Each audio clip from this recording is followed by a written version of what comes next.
What is up, everybody? Nebraska football does what Nebraska football does, specifically against Iowa. They blow football games at the very last second. Once again today, Nebraska played a very good game. The defense was phenomenal. They shut down the second best running back in all of college football. And Iowa didn't play great either. Okay, Iowa didn't play good. So all the cards were for us in this game. It looked like for basically all four quarters that Nebraska was going to win. But you know what Iowa did that they always do? They don't necessarily want to beat Nebraska. They don't really play good enough to beat Nebraska. You know what they do, though? They stick around to wait for us to beat ourselves. That's what they always do. That's what Iowa football does against Nebraska. They wait for Nebraska to crap all over themselves, to have a muffed punt, to give up a big touchdown due to poor tackling, and then they take advantage. In this case, Nebraska stuck around they let Iowa stick around all game long. Nebraska was dominating this first half.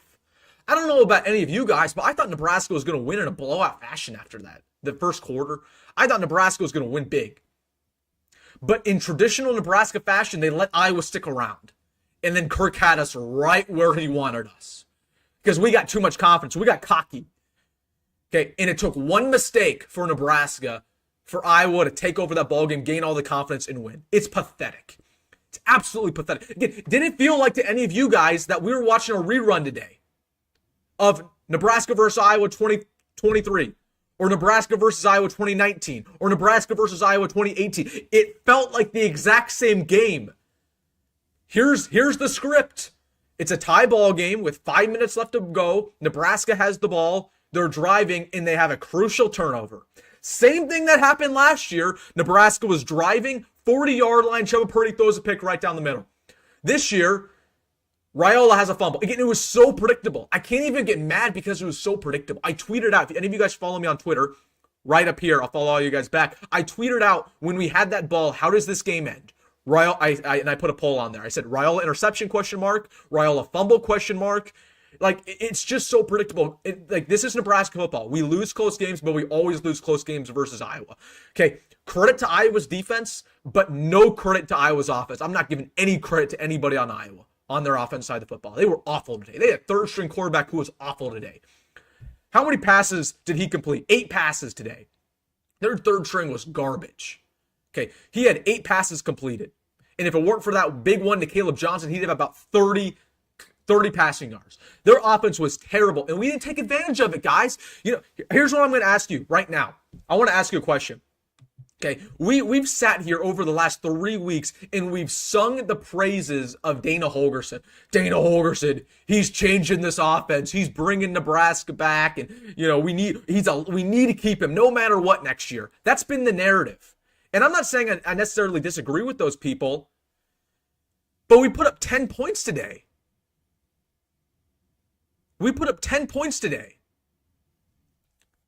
Okay, so we sit here and we act like Dana Holgorsen is the savior and we need to lock him down, but we put up 10 points and 0 in the second half when it mattered the most. That's the frustrating thing. Okay, and we need to have another conversation about Dylan Raiola. Dylan was bad again today, man. I'm getting so frustrated with this Raiola kid, man. I love him, man. I do.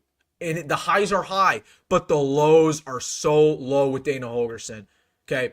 That on the very first drive, Jalen Lloyd, deep post, wide open, overshot him.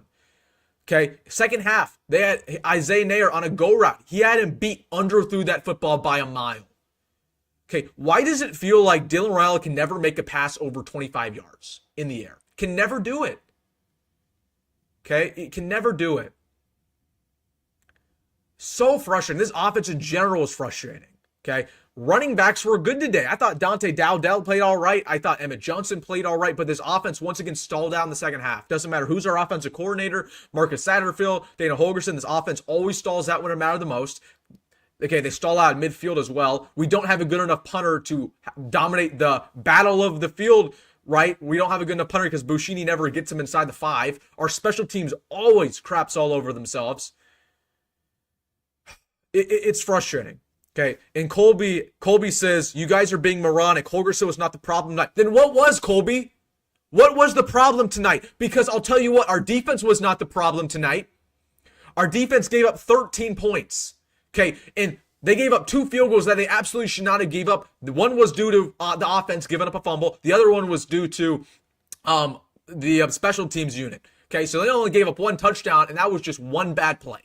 Okay, so the defense wasn't the problem tonight. The special teams was the problem, but it was also the offense. We put up 10 points, man. What are we talking about here? We put up 10 points. We put up 10 points.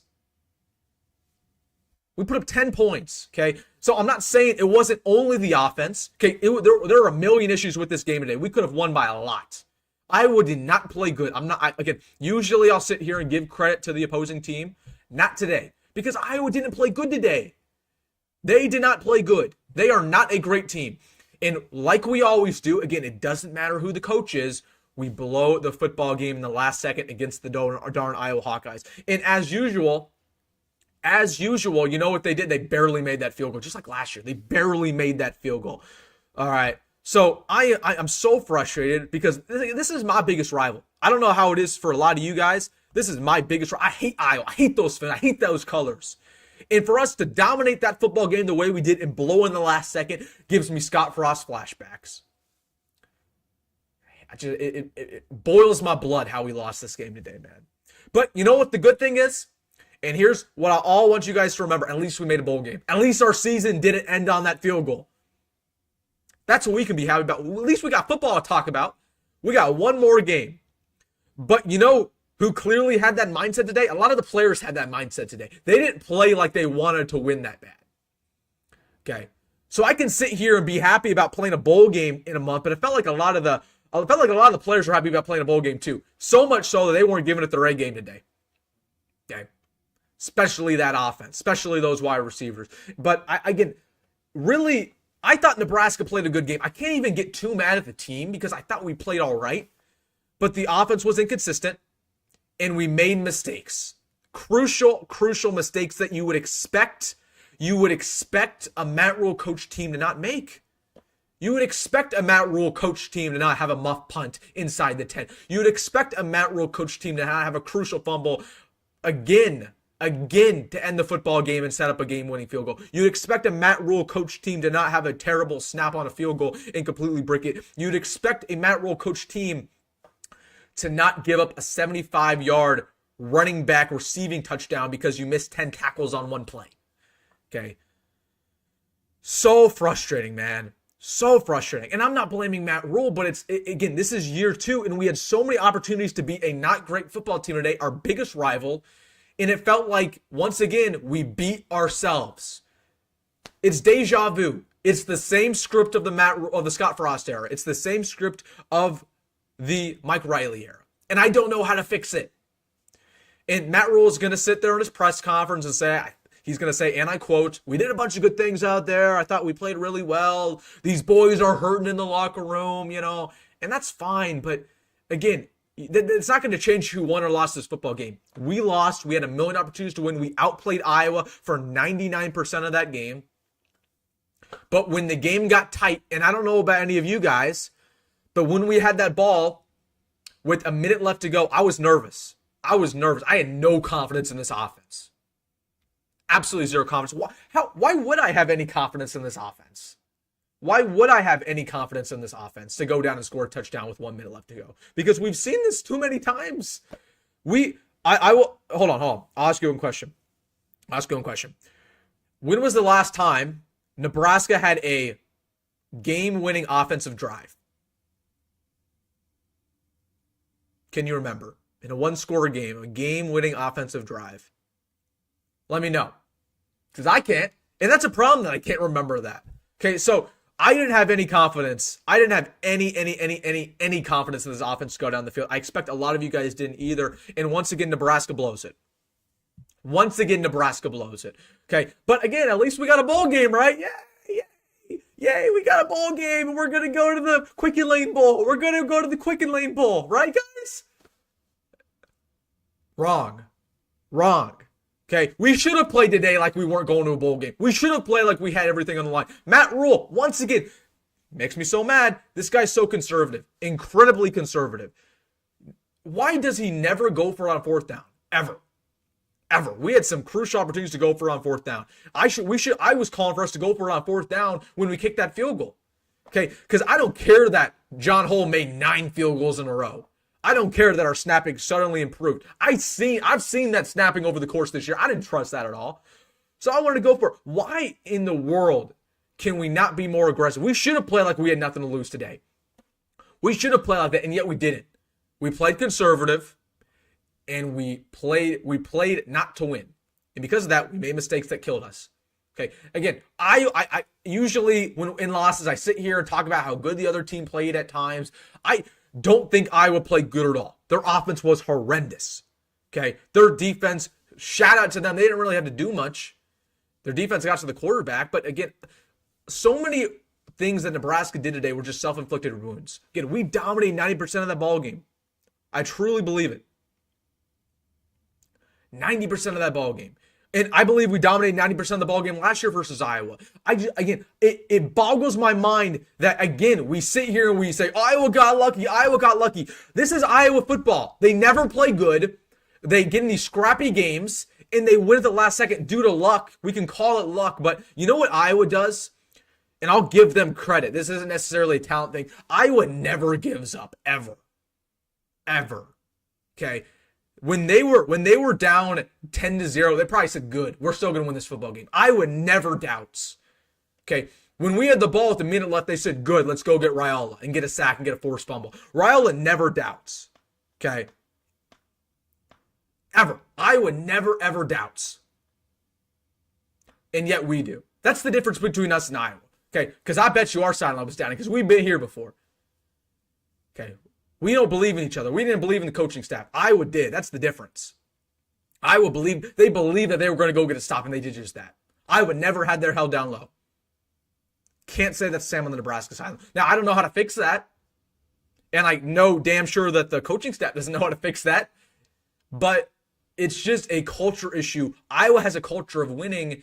Yes, Nebraska's 6-6. Yes, Nebraska's finally going to a bowl game, but Nebraska has a culture of losing. If Nebraska doesn't dominate the bowl game instantly, if Nebraska doesn't dominate that first half, they're not going to win. Like, we've seen that so many times. Okay? The only reason we beat Wisconsin is because we were kicking their butt going into halftime. If that game went into a one-score ball game, do we think we're going to win? No. Okay?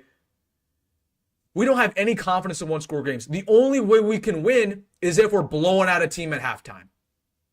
Literally the only way. The only time this season where we got a win where we weren't blowing out a team at halftime was against Purdue. And that was 0-0. And Purdue's an awful football team. Purdue's basically an FCS. Purdue's garbage. Anybody can beat Purdue. So, again, it just frustrates me in the mindset of this team. Again, the offense was really, really underwhelming. 10 points is not good enough. And I told you guys the benchmark in yesterday's video. I said, if Nebraska get 21 or 24, I think Nebraska wins easy. That's all you needed today. And we had opportunities to go ahead and get it, and we didn't do it. Okay?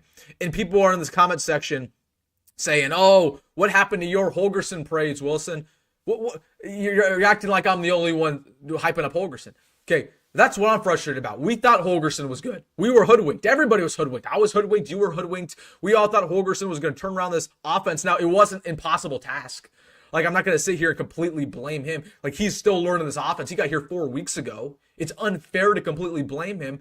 But we can blame the decision to go to him, maybe. I'm not... Again, it wasn't a perfect solution ever.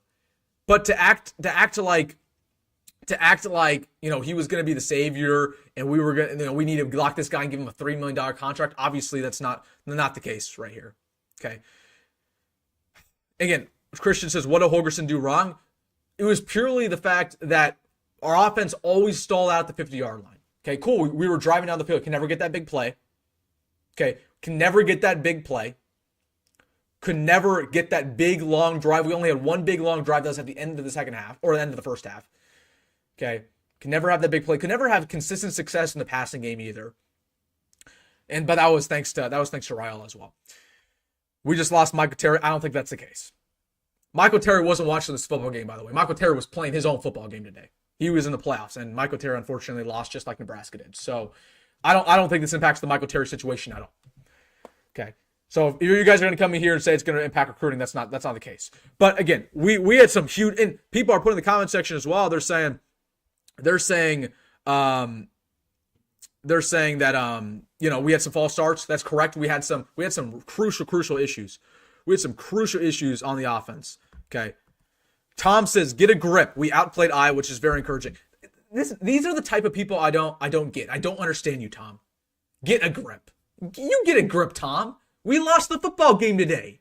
What is your, like, I hate moral victories. Hate them. And I'm guessing that the 99% of you guys hate moral victories too. I'm never going to sit here after a loss and say, well, at least we tried hard and at least we played all right. We did that under Scott Frost. And where did that get us? Nowhere.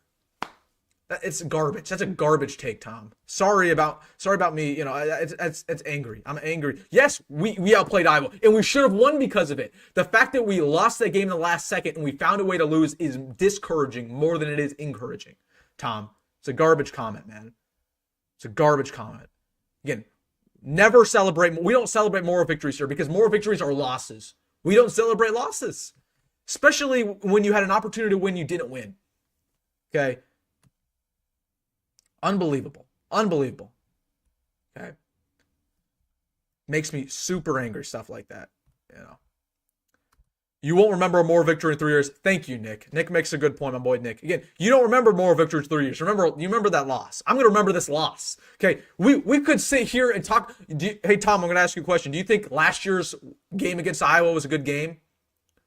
Do you think last year's game against Iowa was a good game? Do you think that was promising for the program? We lost that football game. Yeah, we outplayed Iowa 99% last year too. We're never going to sit here and celebrate more victories because that gets you nowhere. That gets you nowhere, Tom. Okay? Gets you nowhere, man.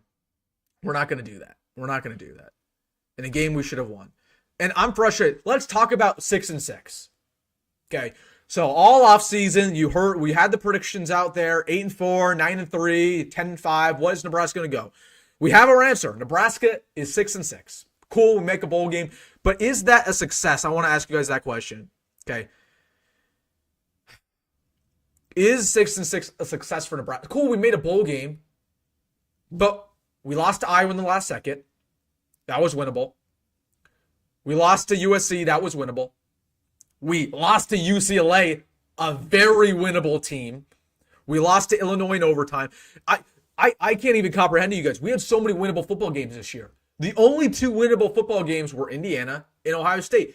If we just put together a decent overtime against Illinois, if we didn't crap our pants today, if we actually took care of business and beat a garbage team in UCLA and then also beat a garbage team in USC, we would have went 10-2. Okay, this team wasn't that far off, but we sat here and said the same thing in 2021 when we were 3-9 too. Okay, I truly believe this team was good enough to win 10 games this year. I think the talent was good enough. I don't think we're doubting that. The talent was good enough. We have a 5-star quarterback. We have a great running back core. Emmett Johnson is clearly a good running back. Dante Dowdle is clearly a good running back. We're not doubting that anymore. Offensive line was good today. Wide receivers were good. It's not a talent issue. It's not a talent issue, guys. But for whatever reason, it's a culture issue. It's when we get in tight ball games, this coaching staff cannot comprehend how to win football games, and this team doesn't believe in each other. And for that reason, you can never win close games. So a lot of you guys, I asked you that question, is 6-6 a success? A lot of you guys are saying, no, I don't believe 6-6 is that much success. It's a little bit of a step forward. I'll acknowledge, right? Like, yeah, we made a bowl game. I'm excited about going to a bowl game. I'm excited that this didn't end our season today. Okay, but with the schedule we had and with the talent we had, it's easy to sit here and say, oh, 6-6 is an improvement, but we had a super easy schedule, guys. And we have a really talented team. Is this team talented enough to win a Big Ten championship? No, but again, it is a talented team enough to win 10 games. And we unfortunately didn't do it today. Okay? We unfortunately did not do it today. Okay, so again, I don't think 6-6 is that much of a success. However, you can win that bowl game. Again, we got to go play with that bowl game like it's a must-win. A lot of people go into these bowl games nowadays and they're like, oh, I'm going to play my young talent. We'll see what happens. I don't care about a win. We got to go to that bowl game playing to win because that's going to impact recruiting. That's going to impact the perception of the program. We got to have a winning record. We got to have a winning record this year. Okay, if we lose that bowl game and have a losing record again, in my opinion, that's not improvement. Okay, so losing this game today made the bowl game a must-win. You got to go into that game pumped up, ready to go. But I'm incredibly frustrated because I hate Iowa, similar to a lot of you guys. And we had a million opportunities to win today. But again, when the game got tight, we got scared as a team. We don't know how to win close games. The coaching staff doesn't know how to win close games. I don't know what the solution is to that. It's a culture issue. It's a systemic issue. Iowa, on the other hand, has the exact opposite problem. They always find ways to win. You can call it luck. You can call it whatever it is. Probably is a little bit of luck. But they find ways to win because they never give up. And once again, Iowa is celebrating. They got the Heroes Trophy. We should have had that Heroes Trophy. Does that not boil anybody else's blood? Okay, it's one thing to lose. It's another thing to lose to a rival, man. It's another thing to lose to a rival at their place. And we're going to have to hear smack from Iowa fans for another year. Does that not make anyone else mad? Again, these boys did not play like it was a rivalry game today. Iowa played like it was a rivalry game today. They hate us, man. They hate us. These boys didn't play like they hated them. I don't know. I don't have an answer for you guys. It's incredibly frustrating, and it feels like with this team we take steps forward.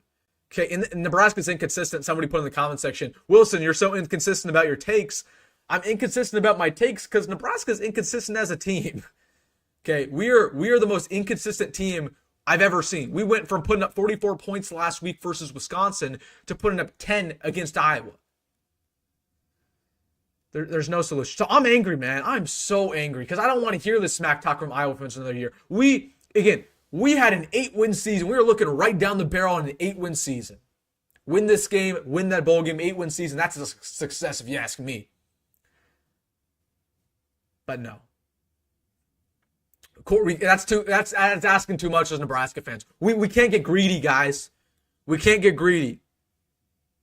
We got our bowl game. That was our highlight of the season. We can't get greedy. So, it's incredibly, incredibly frustrating with this team. We got greedy. We were expecting 7 wins. Oh, we can't do that. We know as Nebraska fans, it takes 10 years to rebuild a program. Okay? We know as Nebraska fans, it takes 15 years. Okay, we can't expect to get a 10-win season. That's ridiculous, Wilson. We're going to have to incrementally get better every year, maybe one more win every single year.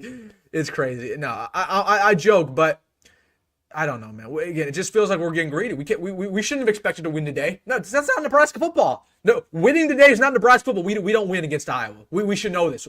We're the little brother. Unfortunately, I mean, it hurts to hear that. No one hates it more than me. But we're their little brother because we aren't potty trained. We aren't potty trained. Okay. We poop down our leg when we shouldn't.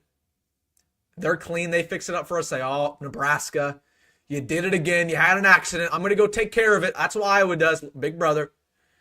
And they take our trophy. They take our snacks. They take whatever they want from us, and they take the Heroes Trophy for another year. That makes me angry, guys. My boy Nick says, the annoying part is how close the kick was. And that's what Iowa does too. Like, Iowa will get that ball, and then for a split second, they kick that football, you think it's gone. You think it's, missed field goal. Same thing last year. The second they kicked that field goal last year, said, that's a miss. And then, it sneaks in. I thought they missed it. Initially. When that ball got out of frame, I thought that was a miss, man. I really did. People calling for Rhule to leave, come on. We're not doing that.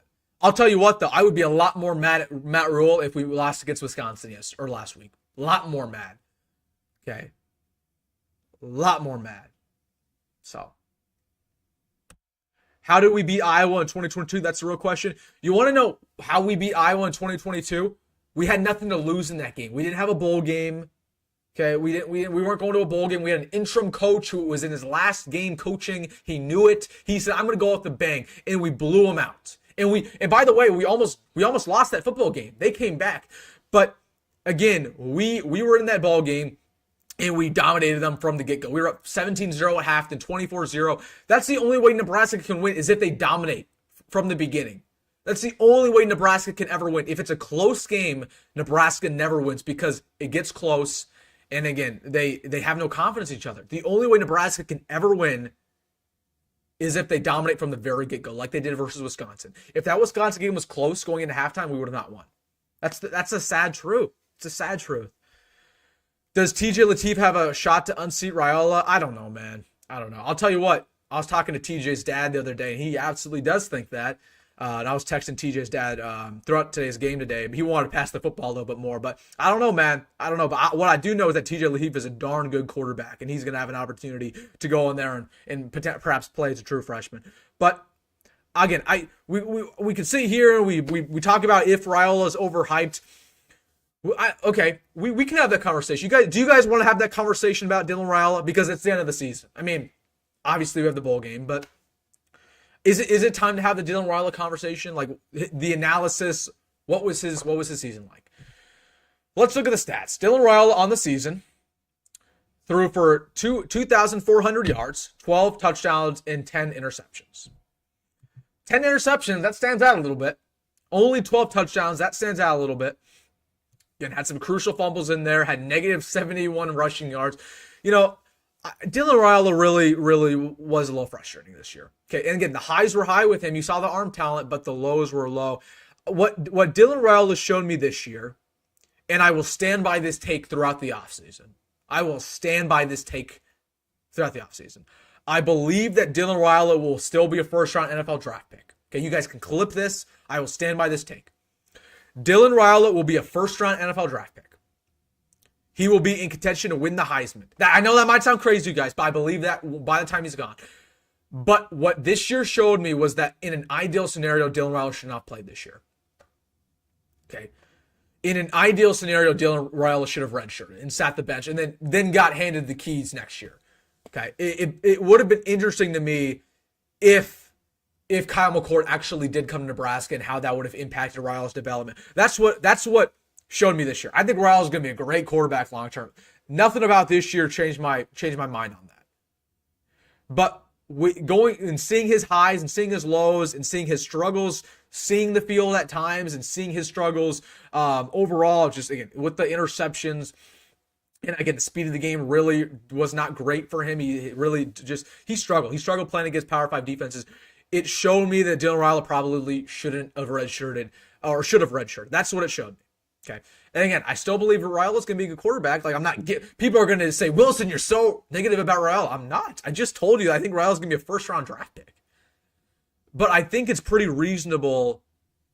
I think it's pretty reasonable to say that Dylan Raiola in an ideal world probably shouldn't have played this year. Not saying he was awful. Like if I were to grade him right now, I'd probably give him like a C+. Again, the highs were high, the lows were low. And again, another problem with Dylan Raiola, he took a lot of sacks. He took too many sacks.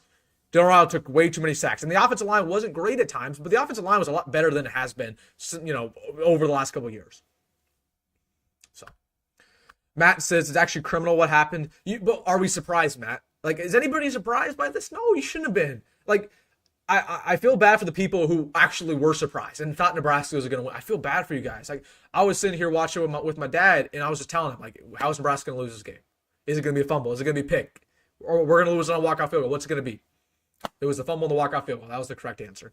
But again, it's not shocking what happened today. It's not shocking. O-line still needs a drastic overhaul next year. Well, we're going to have a drastic overhaul whether we like it or not because of the fact that we have so many seniors that are gone. So I also want to talk about what our strategy should be for the bowl game. Because a lot of times when you go into the bowl game, you play a lot of younger guys. Because, okay, cool, you have the seniors, but the seniors are gone. And the bowl game is kind of meaningless. It is nice to win, but so what should our strategy be going to that bowl game? Should we play to win or should we play for the young talent? I think you got to do a little bit of both. Like, Matt Rhule said in a press conference the other day that he thinks that Turner Corcoran's going to be back and he's going to start for the bowl game. Like, I don't want to see Turner Corcoran start in the bowl game. Why would I want to see that? No disrespect to Turner Corcoran, but I want to see the younger guys play. I want to see a guy like Sam Sledge get in the ball game. I want to see a guy, I want to see a Quinn Clark get in the ball game. I want to see Quinn Knives get in the ball game. Card Nelson more. Willis McGahee more. Right? So I don't know. That's going to be something that we got to talk about a little bit. What that philosophy should be. But again, obviously you play to win. But I also want to see that young talent in the game. I don't want to see the seniors out there all the time in the bowl game. Like, I don't want to see Turner Corcoran out there ever, literally. Why would we play him? Why would we play him? Somebody tell me what Raiola has done that has impressed you so much. Is it his running ability? Is his toughness? Is his interceptions? What is it? I think his composure at times is pretty okay. Like, it's his confidence. He's a pretty confident quarterback. I think Raiola's accuracy from 0 to about 15 yards out is pinpoint. Really good. I think his accuracy from 0 to 15 is really good. The problem is once he gets those longer throws, those 20 to 30 to 40 yards, he's off. But he's made some really good throws from 15 to 25 yards, from 0 to 15 yards out. Like, really elite throws. He made an elite throw to Borkenshire today. Well, it was kind of a bad decision, but that was an elite throw to Borkenshire. That was almost picked off. It wasn't just pinpoint accuracy. So his accuracy really flashed at times. Again, he had some highs against teams like Colorado. UTEP had a good deep ball to Nair. But again, the story of Dylan Raiola this year has been inconsistency. That just wasn't the case. Again, we saw one version of Dylan Raiola versus Colorado, and then we saw a different version of him, in other games. Roberto says, you can hate on Raiola all you want. Again, Roberto, did I not say 5 minutes ago that I think Raiola is going to be a first-round draft? Again, there's always somebody like this. There's always somebody like this who will be like, you're hating. Like, I just gave Raiola all the credit in the world. But he says, the facts are he was by far the best freshman quarterback by a mile. This season in college football, here's a question for you guys, and I actually don't know the answer to this. Matt Jacobs, stop putting a rig in the comment section. Here's a question for you guys. Is Dylan Raiola better as a true freshman than Adrian Martinez? Because I don't know if I have an answer to that, to be honest with you. Like, I don't know if I know whether or not Dylan Raiola was better as a true freshman than Adrian Martinez. Because both were pretty. I will say this, Adrian Martinez was a true freshman All-American, man. Was a true freshman All-American. Okay. So, I want to know you guys' answer to that.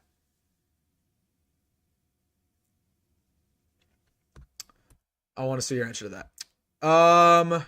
Adrian had 24 touchdowns. Adrian was good, man. Adrian was really good true freshman. To be honest with you, before we give Adrian all the credit in the world, Adrian never played that good again. He was best in his true freshman season. So before we sit here and give all the credit to Adrian. Doesn't matter. Dylan's the guy for at least 2 more years. I told you guys we can sit here and say, oh, Dylan this, Dylan that. Again, Dylan is going to be a very good quarterback. I don't care if you believe it or not, he will be. Dylan will be a very good quarterback as soon as next year, man. He will be. So Ryle's going to be a good quarterback. Was he great this year? No, that's a fact. But he's going to be good. His potential is through the roof. He's a 5-star quarterback. What does 5-star mean? It means he was great in high school. He's a great potential. That's why they grade him. What do they do? Okay. So I believe in Dylan, man. I believe in him. I believe in Dylan for sure. Absolutely, I do. Let's talk about this defense today real quick. I want to give credit to this defense, man. Because again, what really frustrates me, I don't know if you guys heard the rumor or not. I might as well be talking about this right now. The word on the street, and maybe this is a video idea, so maybe I shouldn't be telling you guys this. But word on the street, Tony White's not going to be back next year. That's the word on the street. That's the rumor. Okay. Now, obviously, I wasn't going to make a video about that because it's another part of the rumor mill, but I might as well mention it in a live stream.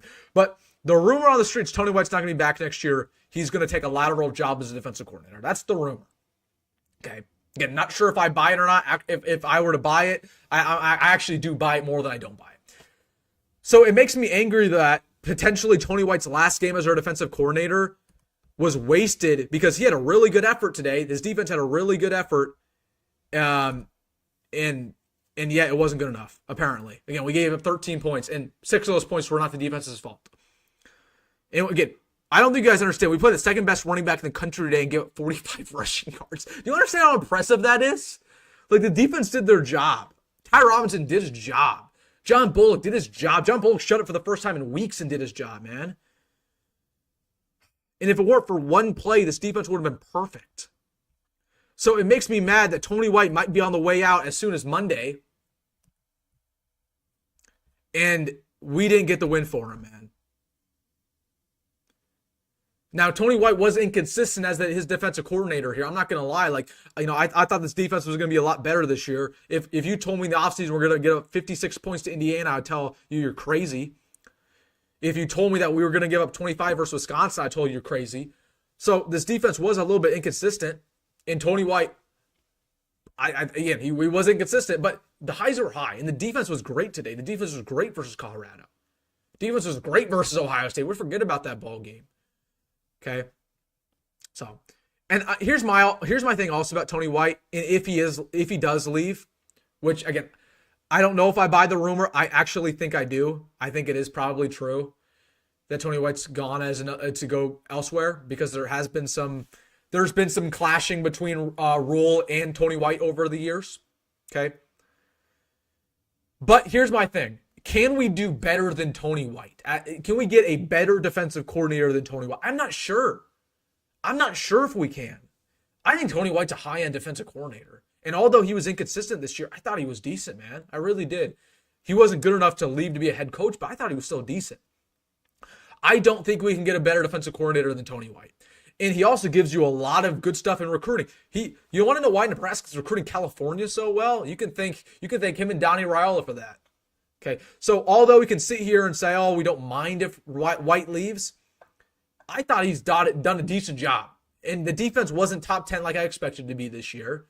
It wasn't even top 20, but I just don't think we can get a better defensive coordinator than TW. Okay, I don't. And that's a question for you guys. I want you guys to think about that one. Okay, and my boy Nickel says, at some point, coaches are only as good as their players. I don't disagree with you. I don't disagree with you at all. But I will say this. I thought the talent on this defensive line is top 10 in the country. I think the linebacker core, is top 20 in the country. Yes, the secondary has some holes. I'll be the first to acknowledge that. But I think Tony White really is a good coordinator. Really is. So, it is frustrating to me that the report, or the rumor at least, is that he will be on the way out. I think the majority of us believe that rumor. Again, there's always going to be somebody who comes in here and says, oh, well, I'm not going to buy it until I see Sean Callahan report it to you. You can feel that way. Again, my guess is going to be Tony's gone. Again, obviously, it's just a rumor, so take it with a grain of salt. But again, I just don't know if we can do better than him, man. I don't know if we can do better. And then, we have to also have a conversation about Holgorsen. Is Holgorsen going to be gone next year? This guy says make Holgorsen head coach. We're not making Holgorsen head coach. Get out of here. Okay, what do we do at offensive coordinator? Because I'll tell you what, if we won this football game today, it would have been a no question Holgorsen is going to be our man. However, we didn't win this football game today. We put up 10 points. So what do we do at offensive coordinator now? Because now it's not even a sure thing that Holgorsen's going to be that guy. So what do we do there? Glenn Thomas, I'll tell you, shouldn't be the offensive coordinator. We already know Marcus Satterfield's on the way out. We're not going back to Sat. He's gone. So I don't know what we're doing on offensive coordinator. There is a very real possibility next year that Nebraska is going into the season with a new offensive coordinator, a new defensive coordinator. That's a problem to me, guys. Because although I agree our offensive coordinator situation hasn't been great, I think one thing that's important in college football is being consistent as a coaching staff, to not change up your guys every single year. And think about what it does for Dylan Raiola if we change up the offensive coordinator. Even if we keep Holgorsen, it hurts his development because you're giving him a completely new offense for the second year in a row that he has to learn. So I don't know. We'll have a conversation about Holgorsen probably throughout the week. I don't know what's going to happen there. My guess is going to be he's going to be back next year. That's my guess. I don't know if that's the worst thing in the world either. I'm not giving up on Holgorsen after one bad game. Again, Holgorsen, it wasn't Holgorsen's fault today. It wasn't. Yes, was the offense not great, and yes, was the play calling pretty bad at times, and we stalled out. But again, we have to go back to the fact that Holgorsen has only been here for 4 weeks. I can't really blame him. He wasn't perfect today as a coach, but again, he's been here 4 weeks. So, Turt's 9 promoted defensive coordinator. My prediction: Husker Harry. I think there's a 0% chance happening. I love Pot Roast, but Pot Roast, in my opinion, will never be a defensive coordinator. He's one of those guys who's always going to be a high-end defensive line coach. Okay, he will. In my opinion, he will never get it really above that. My opinion. Like that's what's going on with Terrence Knighton. He's a great defensive line coach, but just because you're a good defensive line coach doesn't mean you would be a great defensive coordinator, right? And same thing with head coach. Just because you're a good defensive coordinator doesn't mean you're going to be a good head coach, right? It's the same thing, it's the same thing with Brian Hartline, who was a great wide receivers coach, for Ohio State. He was a great receivers coach. They never wanted to make him head coach. I believe he was co-offensive coordinator at one point in time, but again, it's not gonna be Terrence Knighton though. And again, this is a conversation for another day. Josh says missed opportunities were the name of the game. You're darn right they were, man. But that's Nebraska football for you, man. Like again, we miss opportunities, we lose close games. It doesn't matter who the coach is. I wish I had a solution for that.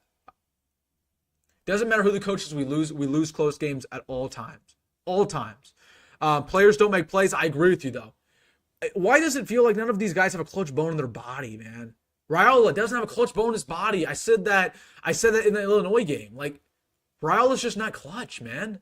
He misses throws when it matters the most. But he's not the only one. Everybody's not clutch. And speaking of not clutch, Georgia Tech just gave up this ball game and choked like we knew they would. I hate you, Georgia Tech. Gosh. Classic Georgia Tech, choking against Georgia. Every year they do that. Every single year Georgia Tech gets up early against Georgia and then chokes at last second. So, at least we're not the only ones, right? Iowa wasn't even ranked this year. Yeah, exactly, Emerson. I was not good. Michael Terry wearing Nebraska gloves is the best news of my night. Hey, I told you in yesterday's video I didn't want to spoil anything. I told you in yesterday's video I didn't want to spoil anything. Hey, if you guys want to be happy about some, be happy about that. I don't want to spoil anything, though. Hey, I feel bad for Michael Terry, though. He lost his football game today, though. So, what would Raiola honestly look like at Ohio State or Georgia right now? If he was at those two schools, he wouldn't have started as a true freshman. Again, it goes back to my take earlier. Like, I think Raiola's going to be fine, but what we've learned from this year is that Raiola probably in an ideal situation, in an ideal spot, would have not played as a true freshman. I'll stand by that take. I think he's fine, but in an ideal world, in an ideal situation, I don't think he would have played as a true freshman. Okay. Good play will eventually overcome missed opportunities. Well, in order to have good play and in order to be clutch, you have to believe. And I don't think these guys believe, really. I think, especially in close games. I don't think these guys believe. Nathan says, I don't have much positive to say. At least be happy we made a bowl game, Nathan. Again, it's hard because there are good things from this game, like Tom said earlier. Like we played good in this game. But I am more mad about the fact. To me, it's a bigger indictment on this team, the final 5%, the last second of the game. It's one thing that we dominated 95% of the ball game. Let's talk about the 5%. Because if you dominate 95% of the ball game, you have no excuse to lose. And yet you blow it in that final 5%. That's a problem. And that falls on the coaching staff. That falls on the team. Again, we go back to what I said in the introduction of the stream. Now, Iowa played good today. Iowa played bad. But the difference between the two teams is that when the game got tight, Iowa believed and Nebraska didn't. And Iowa, as always, they didn't try to beat Nebraska. They waited for Nebraska to beat themselves. And when you play a team like Nebraska that's historically dysfunctional, that can't win close games, that usually trips all over themselves, that usually has a bad coaching staff, that's usually not the worst strategy. Kirk Ferentz got us figured out, man. You guys figured out. Like, we were playing a really bad Iowa team. Yeah, they had a third-string quarterback walk-on start today, guys. They could have beat us with just... Hell, is it safe to say if I was quarterback for Iowa, they probably would have still won today?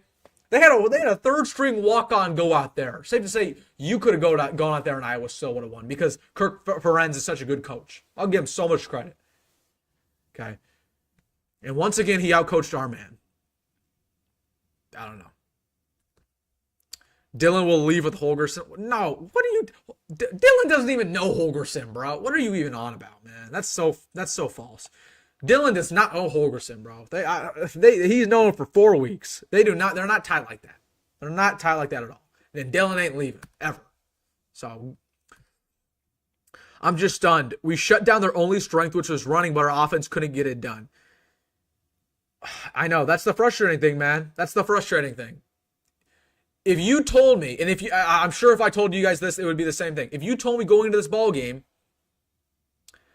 that we would only give up 45 rushing yards to the second best running back in the country in Caleb Johnson, I would have told you we blew him out and we lost. Again, it's crazy. It's crazy, man. We would have got blown out if they put Dittman at quarterback. You're darn right. You're absolutely darn right, man. I would have cooked Malcolm Hartsock with that slant right down the middle. No, I'm kidding. Iowa was an 8-win team. They're good, not great. Yeah, I mean, we're on the same page as you. They're good, not great. Consistent coaching is a calming presence. But we don't have consistent coaching. And they do. That's the difference between us and them, man. And again, that's why I'm so frustrated with Tony White potentially leaving. Tony White's a good defensive coordinator, man. And was he perfect this year? No, man. No. He wasn't perfect, but he's a good defensive coordinator. And for us to potentially let him go after this year, for Matt Rhule not to make it a priority to keep him, I think that's frustrating. Because sometimes what's more important than having good coaches is just to have consistency. Man, that's what I want. I want consistency. I want a consistent offensive coordinator, defensive coordinator, head coach, athletic director, whatever it takes. I want consistency. The fact that we've already fired our offensive coordinator after year 2 and our defensive coordinator is going to leave for another job, that doesn't bode well for Matt Rhule at the end of the day. So, Raiola played good. Scheme is maxed out, and our tackles sucked on the fumble play. Raiola was all right today, but again, he missed big throws, like he always does. He misses big throws when they matter the most. Again, he missed that big, deep throw to Jalen Lloyd beginning that ball game. That could have set the tempo. It's safe to say if we completed that pass to Jalen Lloyd on that first drive, we probably would have blown out Iowa because we would have had confidence and we would never look back. But again, the difference between us having that touchdown, not having a touchdown, was Dylan Raiola, and he overthrew it by a mile. He underthrew the Isaiah Nair go ball in the second half. That would have also been a touchdown. So, again, he's just incredibly inconsistent, man. Again, that's what frustrates me most about Dylan, man.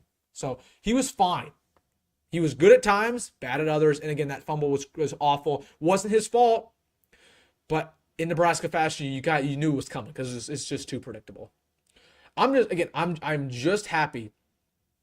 I'm just happy this isn't the end of the season. Because I'm telling you this. You guys think I might be negative right now?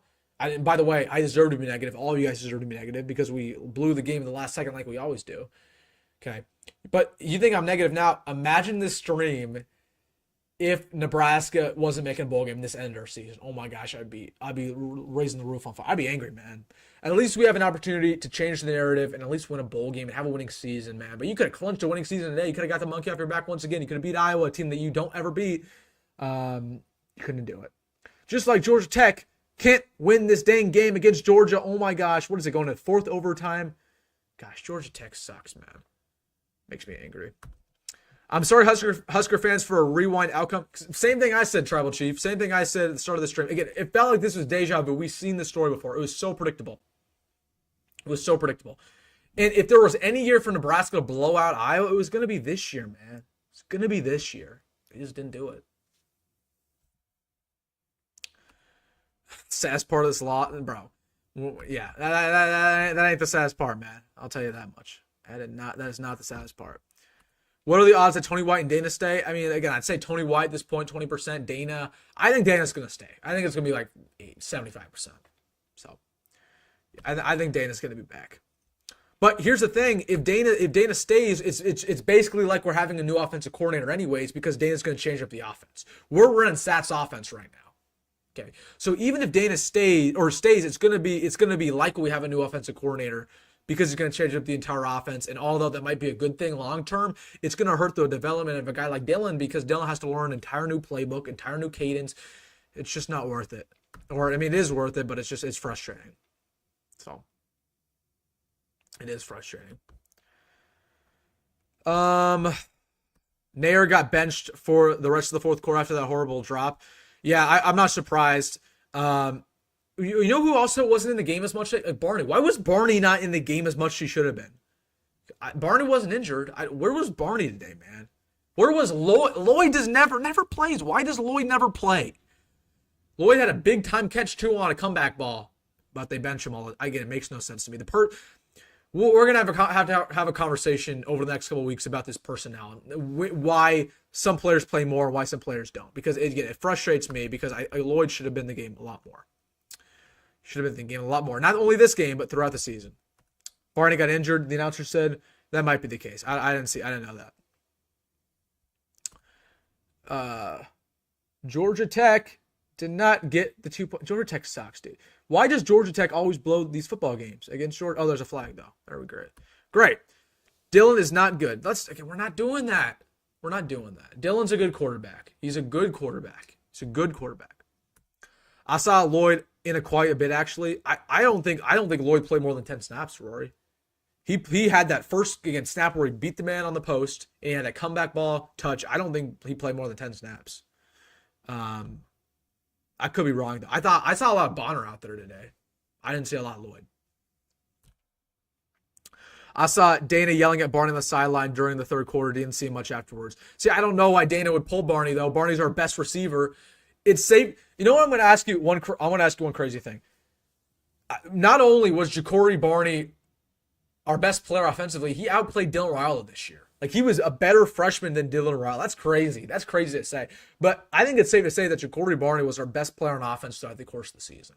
Which I'm happy about that because it means he's going to be a stud. But I'm also sad about that because if a true freshman wide receiver is your best player, that means how good of an offense do you really have. Georgia rolling out to the right. Oh, they're gonna. Dude, this Georgia Tech game is nuts. I don't know it's going to go like fifth overtime here. But again, Georgia Tech, I already saw the script in this game. Georgia Tech's going to blow it because the SEC absolutely needs Georgia to win. I'll keep y'all updated, but it's going to go to fifth overtime. By the way, I don't like the overtime rules that after second overtime, it's the 2-point conversion stuff now. Like, that's dumb. That's really dumb. What bowl do you think we get? That's a video idea for next week, man. It's a video for next week. I can't spoil that, and I don't even know just yet because there's a lot of games tomorrow. There's a lot of games tomorrow that's going to impact that. So, senior wide receivers Chuck this year. Yeah, man, Jamal Banks was super underwhelming this season. Like, I was super underwhelmed. I thought Jamal Banks was going to be. I was actually rewatching a video of mine last night in my awards prediction. I thought Jamal Banks would be a 1,000-yard receiver. Like, I was buying the Jamal Banks hype. A lot of you guys were too. He wasn't great. I don't think the offense really fit his game, though. I will say that. And then Isaiah Nair I don't know what it is there with him. I thought Jalen Lloyd should have played more. I thought Barney should have. I mean, Barney obviously should have played more from the get-go, but he did play a lot as the end of the year. But we need to have a new receiver room next year. I think we will. I think we will have a new receiver room next year. I think we will. Wilson, do you think our wide receiver room has football politics? Well, I'll tell you what. I don't think Garrett McGuire is a good wide receiver coach. I have a video coming probably next Friday. And I think our new wide receiver coach should be Jamar Mosey. So spoiler, that's my video on probably next week at some point. But I don't think Garrett McGuire is a very good coach. So, yeah. Isaiah Nair should be cut tonight. It doesn't matter because he's going to be gone anyway. He's a senior, so it doesn't matter. It doesn't matter. I don't think it matters if Georgia loses. If they win in the conference championship game, they go. Probably. You're probably right. But if they lose in the conference championship game but win this game, I think they go either way. And they get the 2-point conversion. Of course they do. But Georgia Tech will have a chance. So, of course. No improvement. I don't know. Did we improve this year? Well, we improved the quarterback spot barely. You know what frustrates me about this team? I actually do think we improved. I think our team is better in like every single aspect compared to last year. Our quarterback play is better, barely. Our running back play is definitely better. Our wide receiver play, although it wasn't good, is better than last year. Where we were starting true freshmen and walk-ons. Our offensive line is better. Our defensive line is better. Our linebacker core is better. Our secondary, I don't know if it's better. So I feel like our entire team actually is better than last year. That's why I'm so frustrated that we only won one more game than last year. That's what's frustrating. Does that not frustrate any of you guys? I'm not saying this team's perfect talent-wise, but in my opinion, this team is a lot better than last season. In every single way. And we only won one more game. And that falls on coaching. And that falls on chemistry. 42-40, Georgia Tech 2-point conversion to keep the game alive and to go to a 6th overtime. Shotgun snap. Motion pre-snap. Haynes King drops back looking for a man. Has all day in the pocket. 10-yard line. Floats up in the end zone. And it is completed. It is completed. The game goes on to what? 6th or 7th overtime. 42-42. That is absolutely nuts. I'll keep you guys updated on that game. That's crazy, man. Banks is terrible. Yeah, Banks is not great. But I will say he's a good jump ball receiver, and we saw that today. Raiola threw up that big jump ball to him on 3rd down, which was a stupid decision, but he caught it, I guess. But yeah, he was underwhelming. He should have been a lot better than he was. But again, I can't blame Jamal Banks because I just don't think this offense fits him. He was great in Wake Forest offense. He fit that offense to a T. His skill set was great for it. But I don't think he really fit Nebraska's pro-style offense. Okay, I don't really think he did. I thought Rhule was supposed to be a master rebuilder. I don't know, man. I don't have an answer for you. I think Matt Rhule's a great talent developer. I think he truly makes players better. I truly believe he makes 3-star recruits, NFL draft picks. But Matt Rhule, unfortunately, in 2 years has not shown me the ability to win close games. He hasn't shown me the ability to out-scheme opposing head coaches, and he hasn't shown me the ability to really give me confidence in this team when we're playing a good opponent. And that's a problem in my opinion. I'm okay with losing close games in year one because, okay, it's year one, whatever. And it sucks always to lose.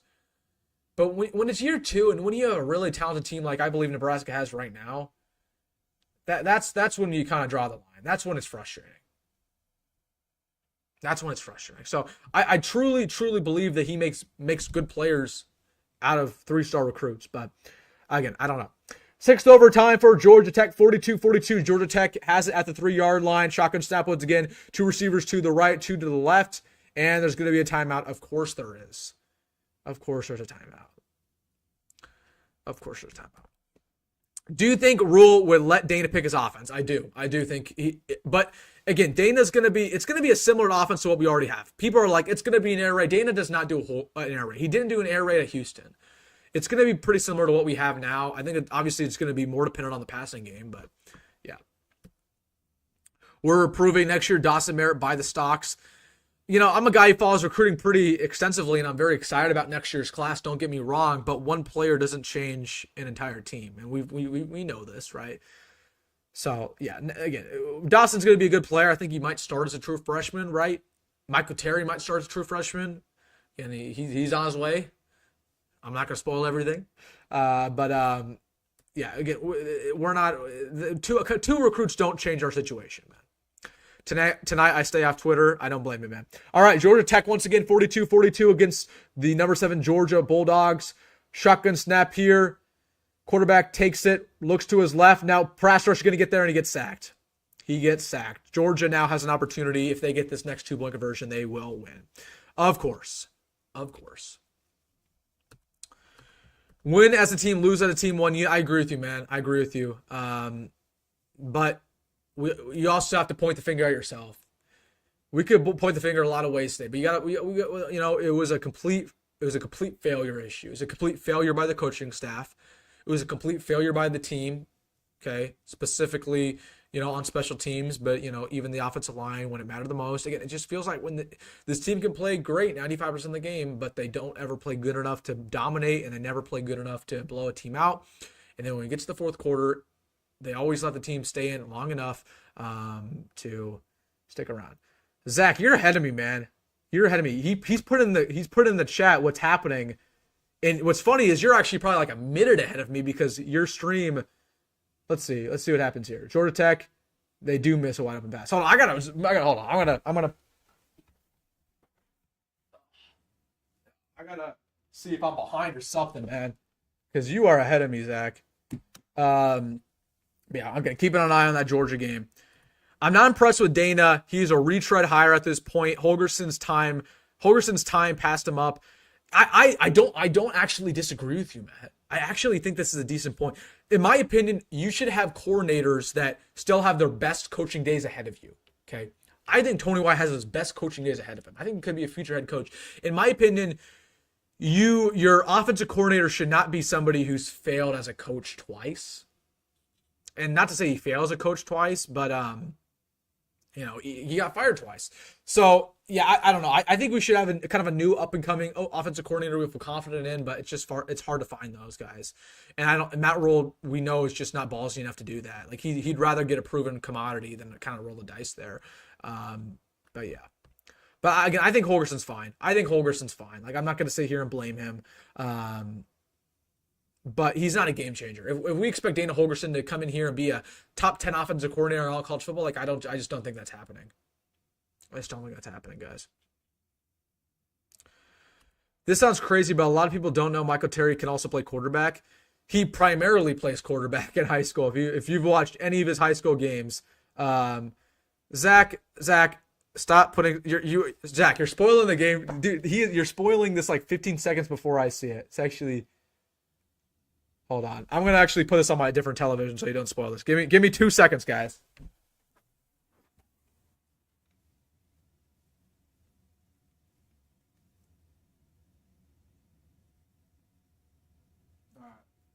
All right, now I am ahead of you, so I won't allow Zach to spoil this football game for me. Now I put it on my satellite, which gets it before everybody. So there's no way you're gonna see this before me.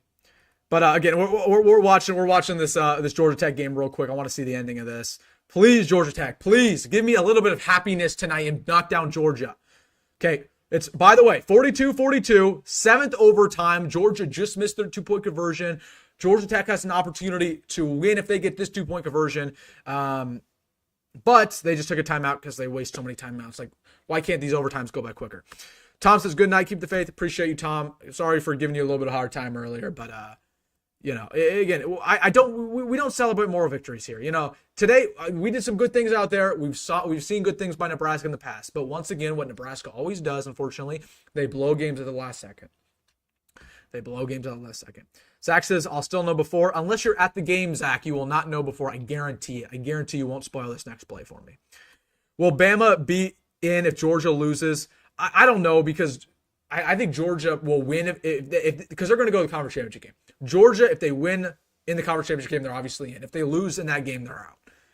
Depending if they win or lose this game right here. I'm on antenna 2 right now, Zach. I'm on antenna 2. Okay, here we go. Georgia Tech. Oh my goodness, this is a weird formation. They got, I don't even know how to call this. Motion pre-snap. He's rolling out to pass, looking, floats it. Overthrown, no flags. Oh, there is a flag. There is a flag. Georgia Tech just threw a ball up in the end zone. Zach, you did not spoil it for me, boy. Sorry, Zach. You did not spoil it this time because I got an antenna. Sorry, we're watching this. We're watching this game real quick. Keep putting stuff in the comment section. Don't worry. Will we keep the 2-2-5 if Tony leaves? We will not. Yeah, you're 10 seconds behind, says Zach. Well, Zach, you also should acknowledge the fact that it takes a while for the stream to get to you. So like, I'll say something in my real life and you won't hear what I'm saying until like 20 seconds later. So I'm probably actually ahead of you. So, but again, going back to this comment, will we keep the 3-3-5? We will not. Matt Rhule actually does not like the 3-3-5. He does not like the 3-3-5. I actually would prefer the 4-2-5 in my opinion. Okay, going back to this game. Here we go. Second chance for Georgia Tech. They're at the 1.5 yard line. Weird formation, shotgun, pre-snap. They're going to give it to the jet sweep. No, they fake it right up the middle to the quarterback. They're trying to push him to get it there. He is not going to get there. It is going to go to 8th overtime. Georgia between Georgia Tech. Oh my goodness. What is this game, dude? Nobody can win. But as we all know, what we know is going to happen, we know that Georgia Tech is going to lose because the SEC rigs all these games. We know that. We already know. We know the answer. How much are we paying Terry? I can't disclose that. I have an estimate, but I can't disclose that. At least it's not official yet. It's not official. Well, once he signed the dotted line, we might talk about that later. When does Ed Foley get fired? He should, man. He should. That was the whole narrative a couple weeks ago was, when is he going to get fired? And that narrative kind of went away because the special teams kind of started playing better. But once again, in a crucial moment, it pops up. It rears its ugly head. I still think Ed Foley should be gone, man. I think Ed Foley should be gone. There's no reason for him to stay. I do think he should actually stay as like an analyst because you can have an unlimitedly big coaching staff nowadays. Like he should stay as something random, but like he should not be our special teams coordinator. They got to make a move there, man. They got to make a move there. Like Ed Foley can stay. I don't care. Ed Foley can stay. You have unlimited coaches, whatever. Ed Foley can stay on the coaching staff. He can be the assistant offensive line coach for all I care. Just don't have this guy in charge of special teams because he don't know what he's doing, man. He has no idea what he's doing. One thing I don't like about overtime as well in college is that when you get to a new overtime in these two-way versions, every team gets another timeout. So it just takes a lot more time than it should. All right, 8th overtime. Georgia Tech shotgun snap. 2 receivers to the right, 2 to the left. Motion pre-snap by the tight end. Quarterback's looking, rolling to the right. Pressure's getting to him. He chucks out the end zone way too far. It is caught, but it's out of bounds. So now Georgia will have an opportunity in 8th overtime to win the ball game, and they probably will because, again, we know the script. We know how it's going to be. We know how it's going to be in a game like this. Will Rhule allow Dana to pick his own staff and fire the offensive line coach? Why do you want Donnie? Donnie has been great. Are you kidding me? Donovan Raiola has probably been our best has been our best positional coach this year. Like, our offensive line got a lot better. Was it perfect? No. Obviously, they gave up that sack at the end of the game, but it's been a lot better from where it was. And he's also one of our best recruiters on the staff. Donnie's here to stay, man. I like Donnie. I really do. But to answer your question, no, Dana is not going to pick his own staff. No. It's Rhule staff at the end of the day. All right, Georgia to win the game. They hand the ball right down the middle, and they got to win. I told y'all the script, man. Georgia gets bailed out. Georgia Tech dominated that football game for 99% of it, and they lose. Again, happens every year in Georgia versus Georgia Tech. And then Georgia's going to go into the SEC championship game next week, lose, and then somehow get in the playoff because it's SEC bias. I told y'all the script, man. And by the way, they're not going to go down the rankings despite the fact that they went to 8 overtimes against Georgia Tech. I hate the SEC, man. Hate it, man. Good game, though. Really good game. I wish I could have gave my full attention, but I'm too busy ranting about Nebraska sucking and blowing a game versus Iowa. Very similar to what our friends over there at Georgia Tech just did. But going back to this, Nathan, we should not fire Donovan. Donovan's been really good. As a younger fan, I don't hate the Buffs as much as I hate the Hawkeyes. Agree with you, Blake. I'm the same way, man. Like, I hate Colorado, don't get me wrong. But before this ball game today, I was shaking. I was so mad. Hatred was flowing. I hate those colors, man. I hate that coach over there, man. I hate those players. I hate those fans. I hate that state. Only people I love who are Hawkeye fans are my cousins and my aunt and uncle. Love them. But besides that, do not like Hawkeye fans. But shout out to my Uncle Justin. Great guy. One of the greatest guys. And I'm happy for him because he's a big-time Hawkeye fan. Happy for him tonight. Not happy for anybody else. But happy for my Uncle Justin and his family. All right. Wilson, do you genuinely feel like things will change come next season? It's too early. It's too early to even... I'll tell you what, man. The team's going to be better next year. From a talent perspective, the team's going to be better. The schedule is going to be difficult, though. I mean, let's take an early look at next year's schedule, guys. Let's do it. Let's take an early look at next year's schedule. Why not? Okay. So I think the team is going to be better next year. I've already established that. Feel free to disagree with me. I think next year our quarterback play will be better. I think our running back play will be better. You're bringing back Dowdle. You're bringing back EJ. Our wide receiver play has to be better. Our offensive line play has to be better. Let's just get an early look at this schedule, guys. Early look. Okay. Cincinnati, they are garbage. If you lose that game, oh my goodness, you got to win. It does make me mad, though, that we don't have a relatively easy game to start off the year. I would rather have an easy game to start off the season. Whatever. Cincinnati's a win. Akron, win. Houston Christian, win. Cool. You got 3 wins right there.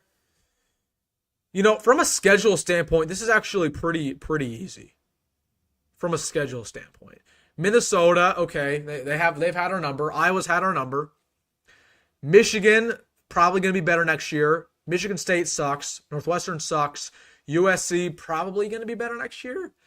Penn State's good. That'll be a tough game. And then UCLA, they're probably going to be better. Like, I don't know, man. It's a tougher schedule. It's always going to be a tough schedule in the Big Ten. Like, we're never going to come in here expecting an easy schedule. We're playing Big Ten teams. It's the best conference of football, in my opinion. But, I don't know. Oh, my goodness. Look at that 26 schedule, though. Yikes. You play. Look, Early look at 2026, guys. Early look. You play Tennessee at the crib, you play Ohio State at the crib, and you play Oregon. That's going to be a tough year. We don't got to worry about that now. We don't got to worry. That's Raiola's Heisman season, though, by the way. That's Raiola's Heisman season, so we don't got to worry about that. We're going undefeated that year. Yikes, though. That is not good. That is not good, guys.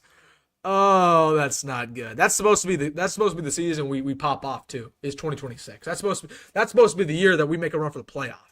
That's year 4 of Rhule. I don't know. With that schedule, I don't know if we can do it. I don't know. That is tough, though. That's really tough. But, yeah. I don't know what the outlook is for next year. I don't know. Well, we have a whole offseason to talk about it, man. We have 260 days until next season to talk about it. I played college football 25 and just beat Iowa 62-32. Congrats, man. Congrats, dude. I wish I was too, man. I wish I was playing that game right now. Beating Iowa badly like we should have done today. Gosh. That's our firing year. I hope not, bro. I hope not. And Washington, but to be honest, Nickeltoe, who knows if Washington's even good that year? Like, Washington was pretty bad this year. Who knows? With Jedfish, I don't know if they're going to be good or not next year, or when we end up playing them in 2026. So that might be an easy game. Who knows? But we do play at their place. JT, I will tell you this, my man. If me and you suited up and played that game, I'll whoop it, man. I would absolutely destroy you. I'm kidding. I don't know. You might be really good. Rhule never wins more than 8. I mean, he did at Baylor. But the thing is, Rhule doesn't win the big game. Like, Rhule can win more than 8. He just doesn't win the big game. So that 2026 season, I mean, he's got to win a big game there if you want to be competitive. Because, oh my goodness, that's incredible. That's incredible. Hot seat every game next year? No, we're not doing that. Michigan got that 5-star quarterback, but is he going to start next year? I don't know. He might. That Michigan game is actually going to be a lot tougher. You're right, though. I think Bryce Underwood probably will start next year. That'll be number 1 recruit versus number 1 recruit. That'll be interesting. What SEC players of Dylan's friends will come? I have some names in my head. I don't want to really. I have some rough names in my head, but they're not in the portal yet, so it doesn't really do us too much good to talk about it. But yeah. Drop your name. My gamer tag. You guys want my gamer tag? I'm on Xbox. I'll license it. I'll play one of you guys one of these days in college football. I'll beat all of you guys, guaranteed. Real ones know when I went live the first day college football dropped. I went live, my first and only video game stream on this channel, and I got absolutely decimated. I did not know how to play that game at that time, man. But I was also playing a Hall of Fame difficulty. Glad I finished my turkey sandwiches before Nebraska pooped their pants, man. That's funny, dude. I really hope Rhule pulls a Deion and trims as much fast as possible and scours the transfer portal. Rhule's not going to do that, unfortunately. As much as I love him to, man, I want Rhule to be aggressive. I want him to get like 15 transfers, dude. I would love that. But that's not Rhule football. And that does make me mad. I wish he would be more aggressive in the portal. I really do. He missed a lot. There was a lot of portal additions he got this year that really sucked. Okay, Rhule's stance on the portal, guys. Rhule's stance on the portal is he doesn't want to take too many good players. He just wants to take quality additions. Quality over quantity. That's his take, okay? That's what Matt Rhule says. Let's look back on the guys we did take from the portal and see if they were quality takes or if they weren't, okay? Let's see. We got Jamal Banks. That ended up not being too much of a quality take. We got Stephon Thompson. That really wasn't that much of a quality take.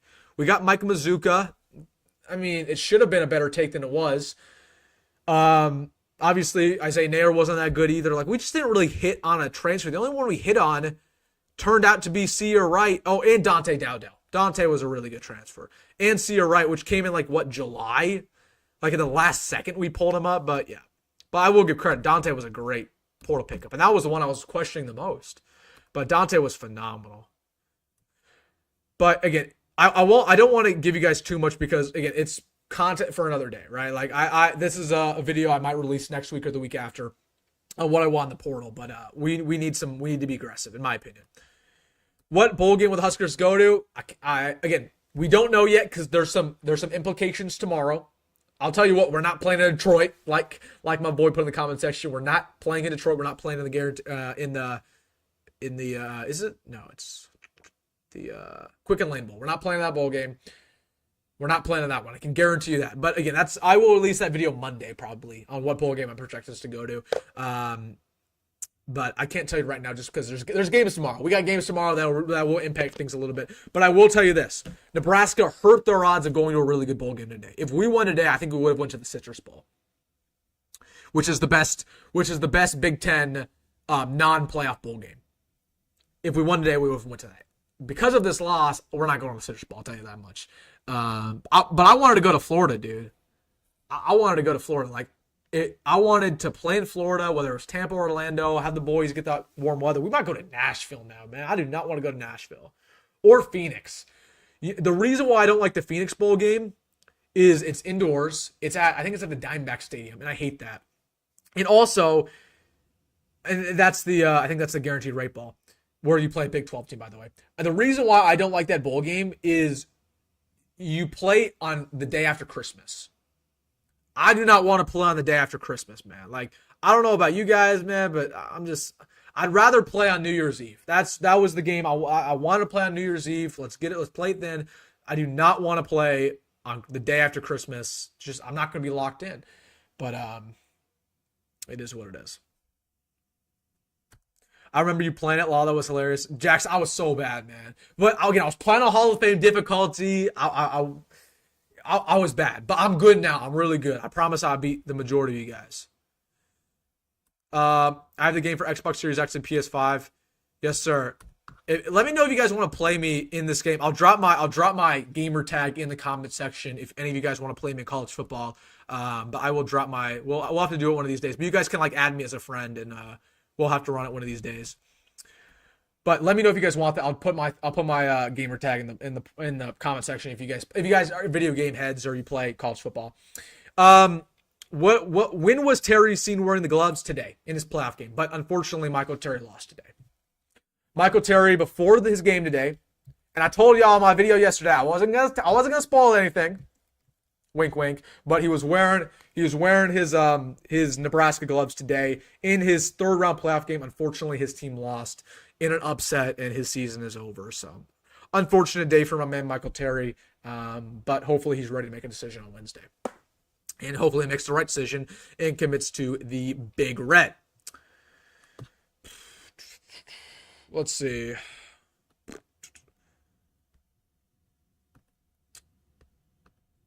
Tonight in the game, Alamo Heights versus Miller. Yeah, and they lost. Yep, they lost. Matt Rhule's no different than Scott Frost when it comes to winning close games. I don't believe that. I don't necessarily believe that. But I'll tell you what, he's not a complete improvement. He's not an A+. He's not completely better than Matt Rhule, than Scott Frost. But to say, I don't know if he's on the same level exactly. I'll tell you what, if Scott Frost was our coach, I don't think we would beat Wisconsin. I don't think we would have beat Colorado. I'll tell you that. I'm signing off. Appreciate your channel, the Husker coverage. I appreciate it, my man Matt. Appreciate it. Have a good night. And to all of you guys, this is a trash loss, man. There's no other way to say it. There's no other way to put it. This is a loss that's gonna hurt for a long time. It's gonna sting for a long time. And try to forget about it. We were still going to a bowl game. There's still positive things after the season. We're still, we were still having a really good recruiting class. So to say that, there's no way where this program's getting better, there's still some positive things, but just try to forget about this game specifically, because it's just does no good for us to look back on it, unfortunately. Will you be happy with Butler as defensive coordinator next year? No. John Butler, in my opinion, would be a terrible defensive coordinator hire. I'd give it a C. I would hate that. If Tony White leaves, unfortunately, I would kind of like an outside hire. But let's think about it. The worst performing unit on the team has been the secondary this season over the course of the year, besides wide receivers. So for us to promote the secondary coach and to make him the defensive coordinator, I just hate that. I would not like that. Will Compton has confirmed guaranteed rate bowl. I don't think it'll be guaranteed rate bowl. Again, I I have a suspicion about where it'll be. Screw it. I might as well tell you guys. I think it's going to be the Music City Bowl. Again, that could change from my video from now to Monday. I think it'll probably be the Music City Bowl against an SEC team. I don't think we're going to play a Big 12 team. I don't. They want us to play an SEC team. Trust me, they do. And they want us to play a team like Oklahoma, or they'll want us to play a team like Missouri. So that's what I think. Adam Carricker is also saying guaranteed rate ball. Man, they're taking all my, again, I don't think it'll be guaranteed rate ball. Again, if I were to guess, it's Music City Bowl. But again, a lot can change because there's games tomorrow that's going to impact where we go. And we won't know until a week from Sunday. So give us Iowa State. Why Iowa State? I mean, I don't really care about Iowa State. I'm sure there's some people who hate Iowa State. I don't give a crap about Iowa State. I mean, wouldn't mind playing them, I guess, but I don't hate them or anything. If we were to play a Big 12 team, I would like to play Kansas State. That's the only team that I would accept, really. But ideally, I want an SEC SEC team. That's what I want. Where was Barney today? Apparently he got injured. I didn't know that either. Somebody put in my comment section. Apparently he's injured, man. I didn't really know about it either. I try not to listen to the commentary too much today because we know how it is with this commentary team. They're not great. Yeah. Really quick, guys. Really quick. Make sure to hit that like button on the stream. We've been going for a while now. Make sure to hit that like button on the stream. Please subscribe. If you're somehow watching this, you're not subscribed. Post daily Nebraska football content. Best family here on Husker YouTube. So make sure to subscribe. Again, I'll keep going as long as you guys have stuff to talk about in the comment section. Iowa State has a lot of Nebraska high school football players. They have one. I mean, I know they have Ben Brahmer, who is a guy who I want from the portal if he enters, but I don't really know who they got else besides that. I don't know. All right, guys. I will go as long as you guys have stuff to say in the comment section. Been going for a while, man. It's been a fun stream. Unfortunate game, obviously. It is what it is, man. I wish I was shocked. And I'm not even mad. There's going to be people who comment after the stream and they'll say, Wilson, you're so mad. You're so unreasonable. I'm not mad, man. This was predictable. We knew what was going to happen. This is Nebraska football. They lose in the last second. They lose to Iowa. So I'm sad more than anything. But again, there's always a silver lining that our season, it is refreshing that our season didn't end today. I am happy with that. I'm happy that we're going to have a good recruiting class. I'm happy that we're going to a bowl game, gives me something to talk about. You know what I mean? And I think just overall, if you can win this bowl game, you're going to have a really good perception of the program going into next year. We're going to be hyped up next year, man. Win or loss. If we lose this bowl game, we're going to be hyped up next year. There's going to be a lot of people who think Nebraska might be a ranked team going into next season. Just because the whole storyline will be how well will Raiola improve next year. And, we're going to get some notable transfers, I'm sure. And so we're going to be hyped up, man. We're going to be hyped up next year. But I would love to get a bowl game win to really imagine the hype of Nebraska football. If you could beat Iowa and win that bowl game, have an 8-5 year, the hype for us going into 2025 would have been electric, man. I really thought we were going to win today. That's the frustrating thing, dude. Really thought we were going to win today. All right, guys, put your final stuff in the comment section. I appreciate all of you guys. I'll get to all of your final comments. So as long as you guys have something to say, I will respond to it. We need Sue on our staff. I would say that, but Tarek Snyder's doing a darn good job as our defensive line coach. But yeah, man, maybe. Hey, I think Sue said in the past he wants to get into coaching, so maybe. Colt McCoy always waits the last second to chime in. He's terrible, dude. Colt McCoy. There are just some guys who cannot be color commentators. He cannot be a color commentator. Tom Brady can't be a color commentator, man. I don't get why they end up hiring these ex-quarterbacks and think they're going to be good. They have no broadcasting experience. That's frustrating to me, man. Who would be the defensive coordinator hire? I don't know. My guess is going to be Butler. Unfortunately, I think it's going to be Butler. I know Colt McCoy hate commenting Nebraska games. Yeah, bro. And he hates Nebraska, too. You better believe it. He was happy when Iowa won today. Same story as the last 3 lost to Iowa. Agree with you. We always lose on walk-off field goals. We always blow in the last second. It's the script. It's the same thing as always, man. Brahmer won't enter. I know his coach at Pierce, who's his dad. He said on State unless some movement coach-wise. That's what I thought too, Trevor. That's an interesting point you made there. For some reason, I heard a nugget a week ago that that Brahmer might enter the portal. Something about his Twitter or something, all of his Iowa State posts were down. I didn't really look too much into it, but Brent Bronner would be a really good guy to get from the portal. I was mad he decommitted from Nebraska, man. But he's been balling out for Iowa State. You know who's also balling out for Iowa State? Jalen Knoll.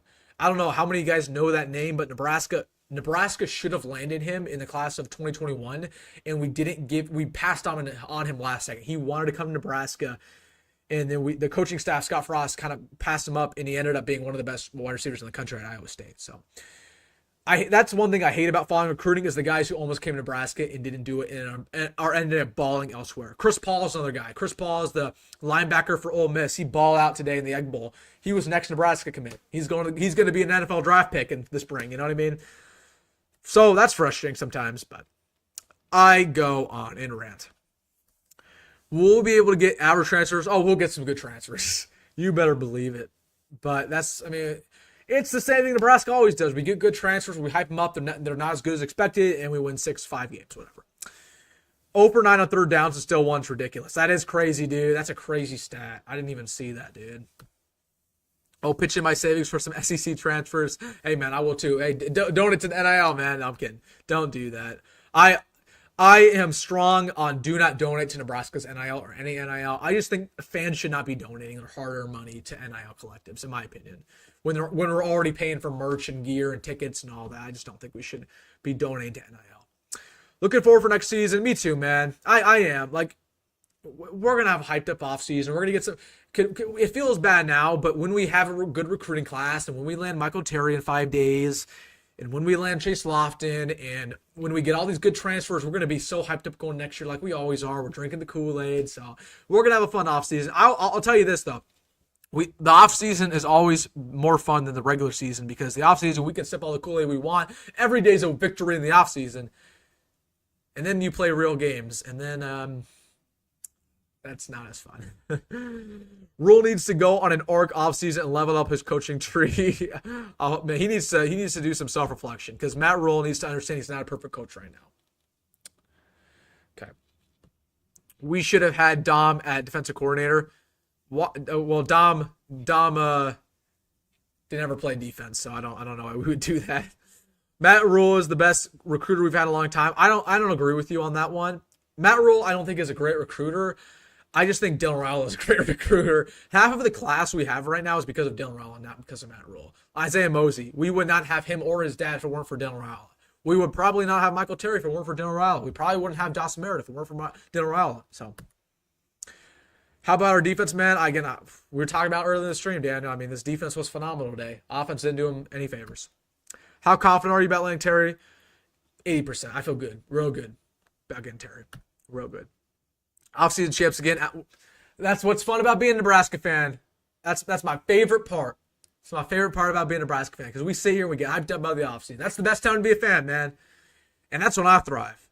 That's when I thrive because all the Nebraska YouTubers, they go in hibernation after December, and you don't see those, like, you know, all these Nebraska YouTubers. You won't see them again until August. But that's when I get all my. Well, that's when, I mean, me and my boy Justin Adams, like, we're the only Nebraska content creators left, and that's when we thrive. So that's why I enjoy the offseason a lot, but it does suck because I love football, you know what I mean?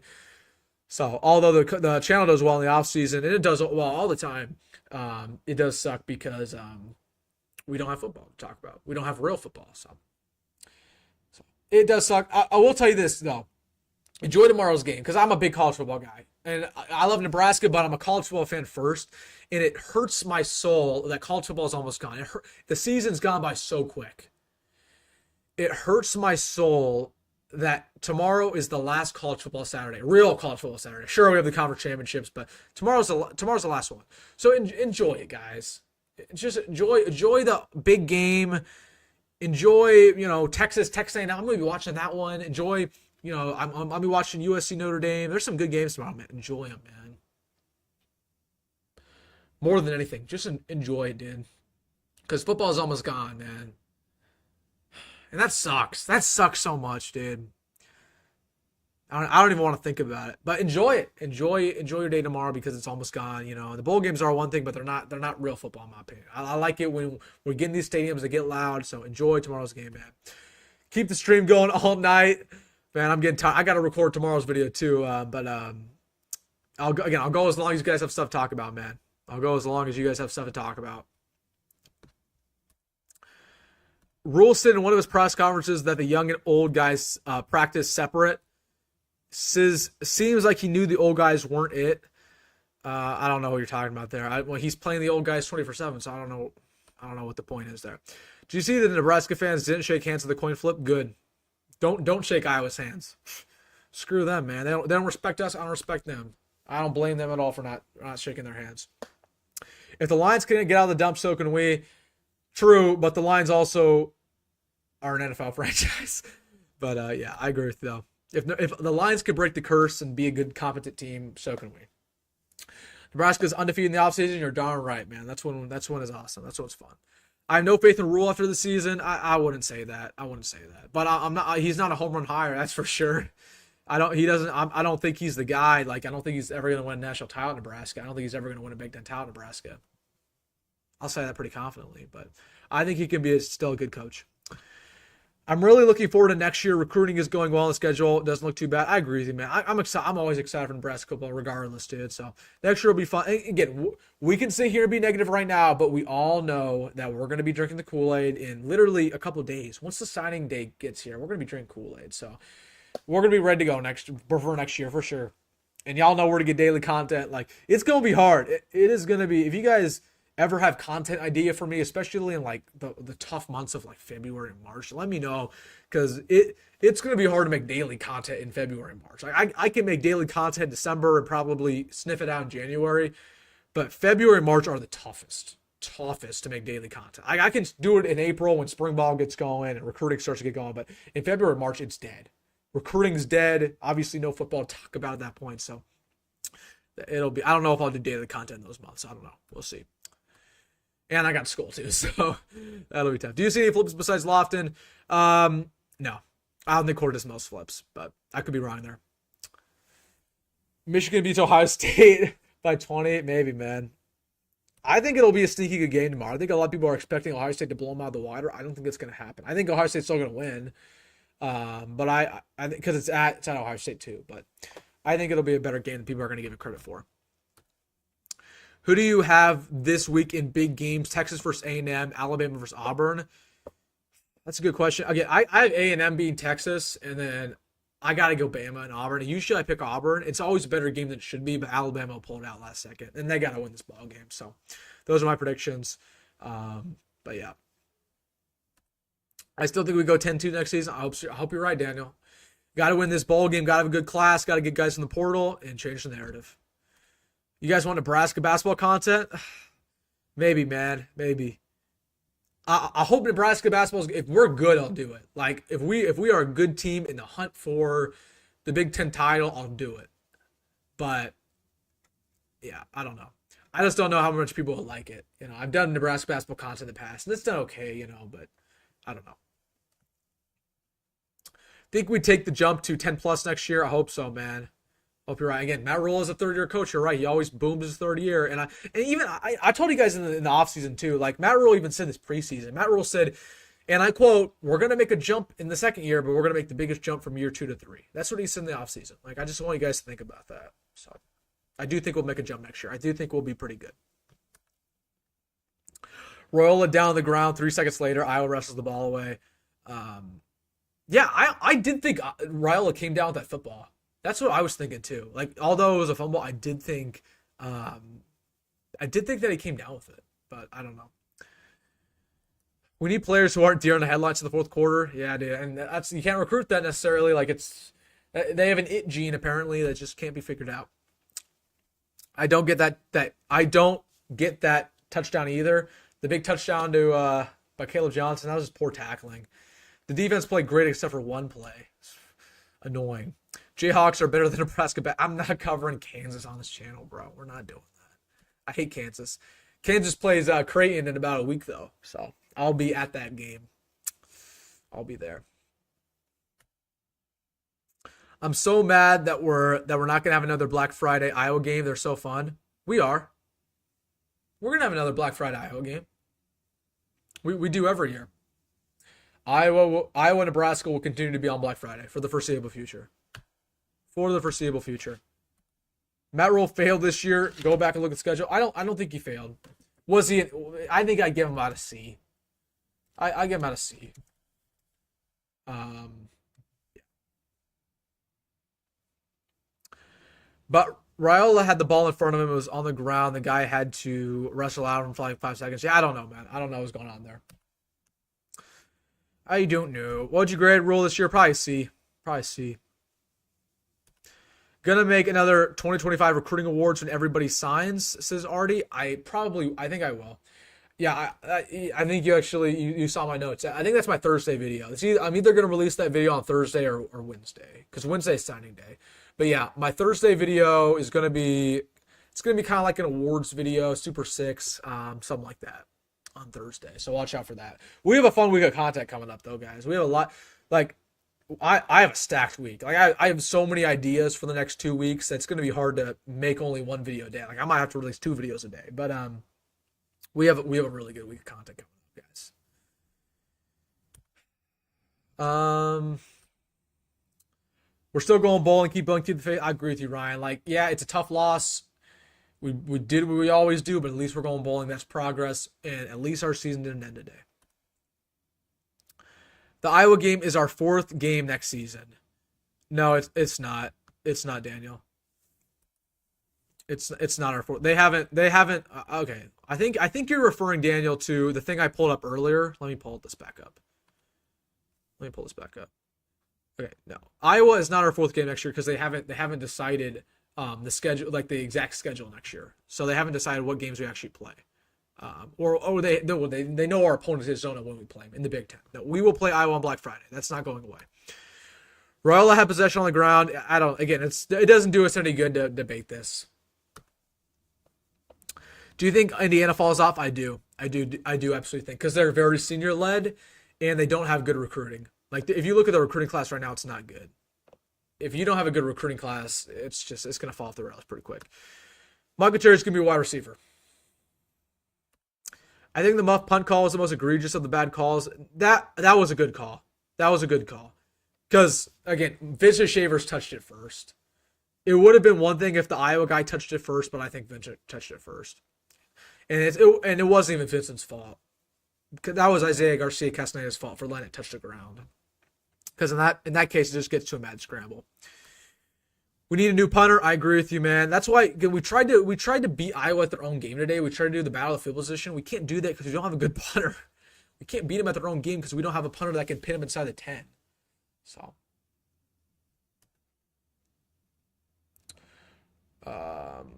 he still didn't have possession. I don't know who you're referring to, man. Rhule still kicking field goals after this year is concerning.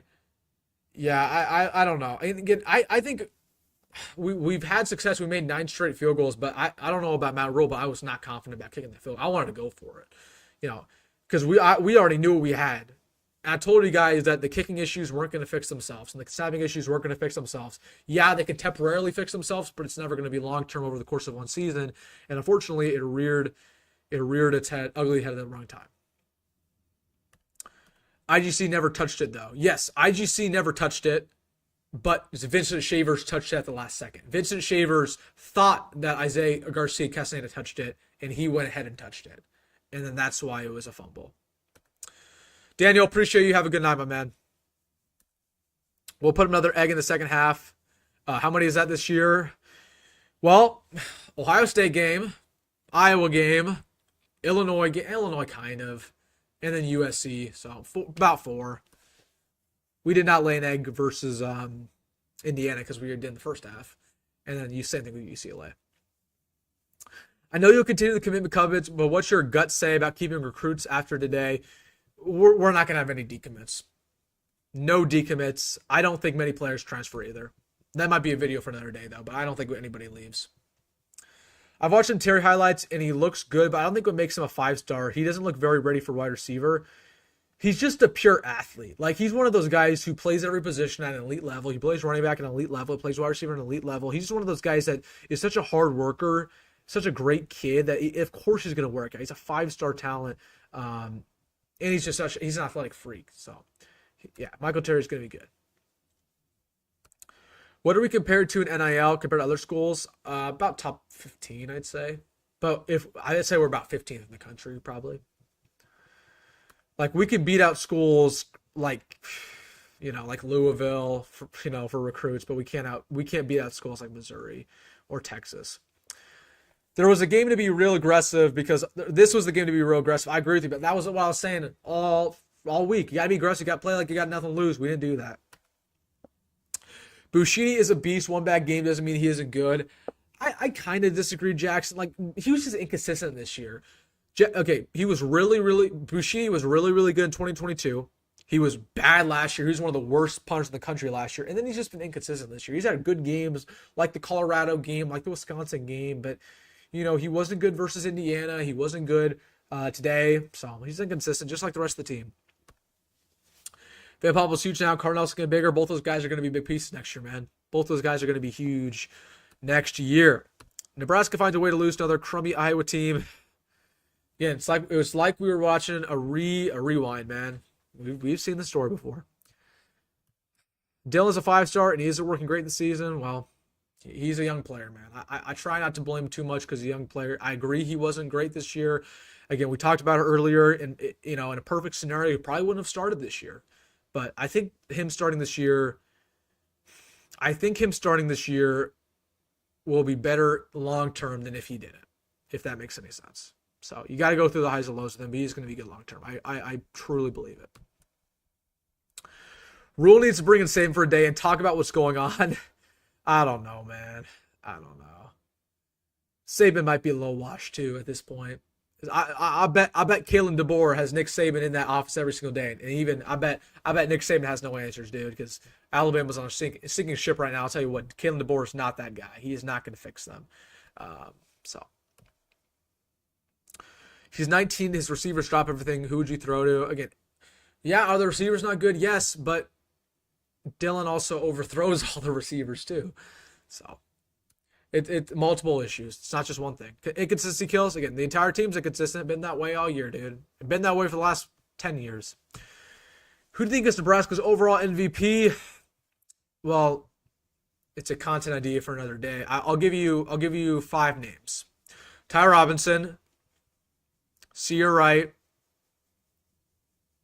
Dante Dowdell, John Bullock, and I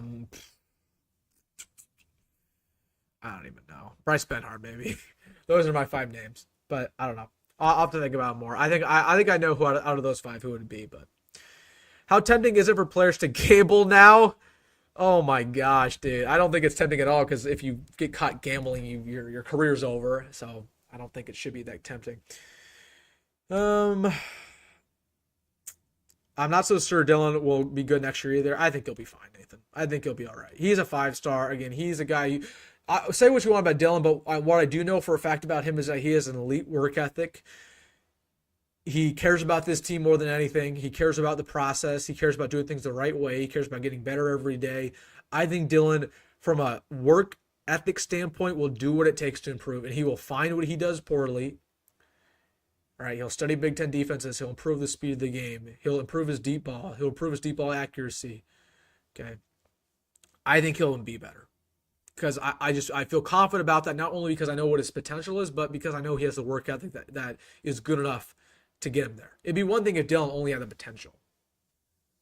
But he has a work ethic to reach that potential. So that's why I believe he's going to be good.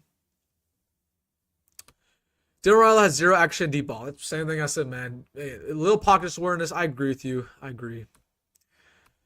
Benhart, Bullock have been bad all year. That's crazy. Bullock's been good, dude. John Bullock? Are we talking about the same John Bullock? John Bullock was the guy today who had multiple 4th down stops. John Bullock was great this year. John Bullock was good, dude.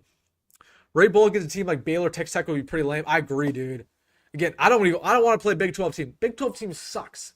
Give me if we're to play a Big 12 team, give me Kansas State. That's the only one I get excited for. It's the only team I get excited for. But I want to play an SEC squad. I don't care about this loss. Give me an SEC team. Give me any team in the SEC. Let me beat them. Except for Vandy. Again, give me Florida or Oklahoma. With today's loss, those are the 2 I want. Florida or Oklahoma. Or LSU. If you play Oklahoma, you get your rival. If you play Florida, you have a battle of the two 5-star quarterbacks, DJ Lagway and Raiola. And then if you play LSU, which is kind of a fun matchup, in my opinion. He couldn't tackle the running back with 5 guys helping. Everybody missed tackle on that play. It was a complete defensive failure. You can't blame one guy.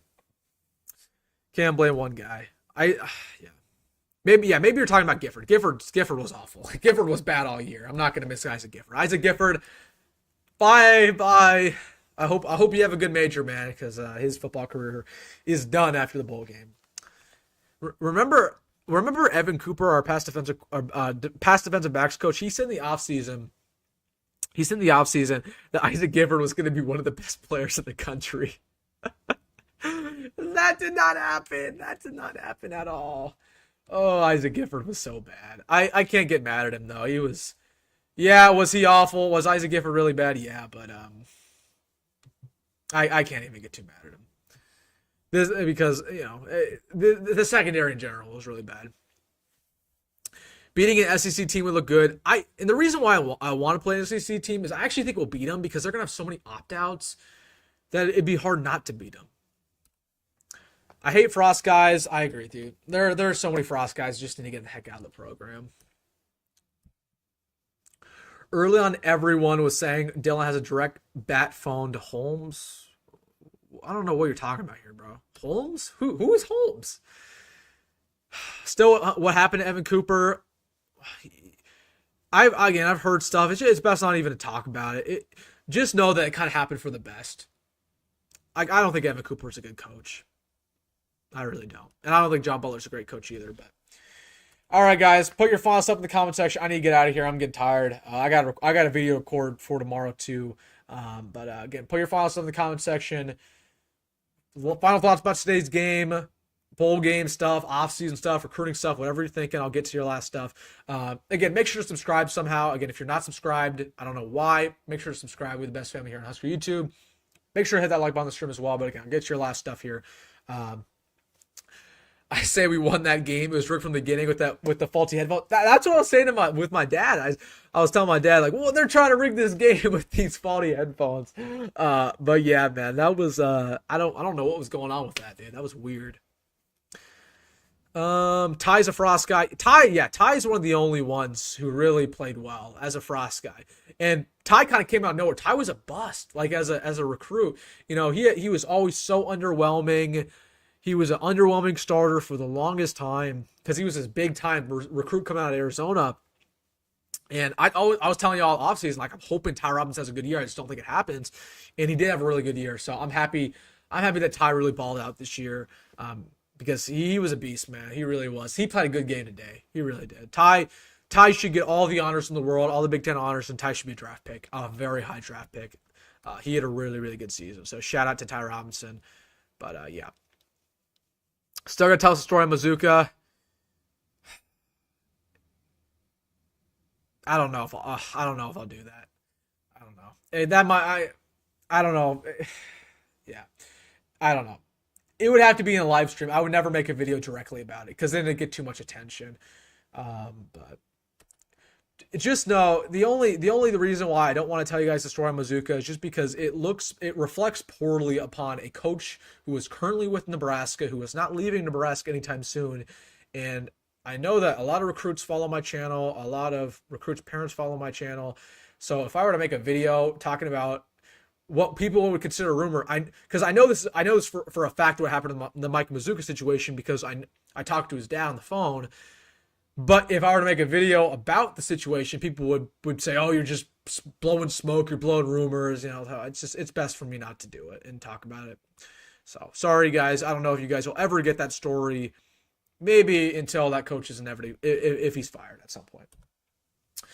Appreciate your channel. I appreciate you, Blake. Thank you so much, man. Again, we got some good stuff happening with signing day, with the portal, with the bowl game. So I'm excited for the content coming up, guys. And we have a fun couple weeks of content. December is always a good week anyway, so absolutely going to have some good stuff coming. I think Nash played great this year. Nash wasn't as good as last year statistically, but he was good. Yeah, Nash just wasn't good as Ty. Grace, as always, appreciate my man. Best recruiting source out there. Hey, appreciate you guys with that. Appreciate you guys. All right, guys, final stuff in the comment section. I'll get to your last time stuff. I really hope you're right with us not having much transfers. I don't know about Lenhard. I don't know about those last guys you mentioned. Lenhard and Princewill might leave. They might. I'm still a little bit nervous about Barney. I know a lot of you guys aren't. But if it is true that Holgorsen benched Barney today, that's not great. I don't know. I'm still nervous about Barney because I think Barney wants to stay, but money talks, guys. And if an SEC team is going to tamper and offer him millions of dollars or $1,000, like that talks, man. So I don't know. Hey, you sound. Do you think Frost or Mike Riley hurt this team more? Frost did. All right, guys. That's it for me, Wilson Damon, on the stream today. Appreciate all you guys. Enjoy your college football Saturday tomorrow. You know, this loss hurt really, really badly. Again, it hurts to lose. It hurts to lose in one screw game. It's another thing to lose to a rival.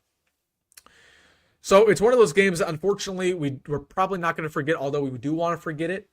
But do your best to forget about it. We got some good football tomorrow.